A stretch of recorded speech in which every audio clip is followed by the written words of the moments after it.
Friends, నిన్నైతే big boss start అయిపోయింది కదా. అందరూ లైవ్ వాచ్ చేస్తున్నారా? నేను కూడా వాచ్ చేస్తూ ఉన్నాను. నాకు టైం దొరికినప్పుడల్లా చూస్తూనే ఉన్నాను. సో వీళ్ళంతా కొత్త కంటెస్టెంట్స్ కాబట్టి మనకి వీరి గురించి ఇంకా ఏమీ తెలియదు. ఇప్పుడిప్పుడే గొడవలు స్టార్ట్ అవుతున్నాయి కాబట్టి ఎవరేంటి అనేది త్వరలోనే బయటపడుతుంది. మీరు ఎలాగ నామినేషన్స్ కోసం వెయిట్ చేస్తున్నారో నేను కూడా వెయిట్ చేస్తున్నానండి. ఎందుకంటే మనకి ప్రతి సీజన్ లో కూడా సండే నామినేషన్స్ అయిపోతాయి కాబట్టి సోమవారం కల్లా ఎవరు నామినేట్ అయ్యారో అప్డేట్ అనేది వచ్చేస్తుంది. కానీ ఈ సీజన్ లో అంటే ఇప్పుడు ఫస్ట్ వీక్ అయితే ఇంకా నామినేషన్స్ జరగలేదు హౌస్ లో. సో మనకి అప్డేట్ కూడా ఇంకా రాలేదు. నా ఒపీనియన్ ప్రకారం ఎవరు నామినేట్ అయ్యారో మీకు చెప్పాలనిపించింది. ఇక ప్రోమో చూసుకుంటే కొన్ని గొడవలు జరిగాయి కాబట్టి మనకైతే ఈ గొడవల్లో ఉండే వాళ్ళు తప్పకుండా ఒకరిని ఒకరు నామినేట్ చేసుకుంటారు.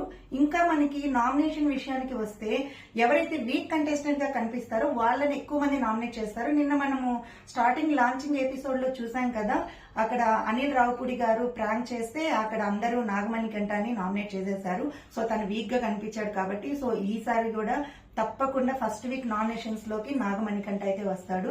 అలాగే సోనియా ఆకులకి ఒక 4-5 గొడవలు జరిగాయి కాబట్టి తను కూడా నామినేట్ అయ్యే ఛాన్స్ ఉంది.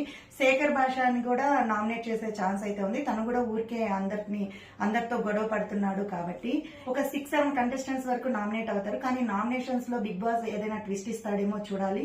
ఎందుకంటే జోడీలుగా లోపలికి పంపించారు కాబట్టి జోడీలు ఇద్దరు నామినేట్ అవుతారని ట్విస్ట్ ఇచ్చినా ఇవ్వచ్చు. సో ఇలాగాని ఇచ్చారంటే ఒకరి వల్ల ఇంకొకరు తప్పకుండా నామినేట్ అవడం ఖాయం.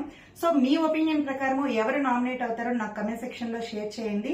సో నామినేషన్ అప్డేట్ అయితే రాగానే మన ఛానల్లో తప్పకుండా వీడియో అయితే వస్తుంది. సో ఫస్ట్ టైం అంటే కొత్తగా చూస్తున్న వాళ్ళు ఎవరైనా ఉంటే మన ఛానల్ ని సబ్స్క్రైబ్ చేసుకోండి. వీడియో నచ్చినట్లయితే ఒక లైక్ ఇవ్వడం మాత్రం మర్చిపోకండి.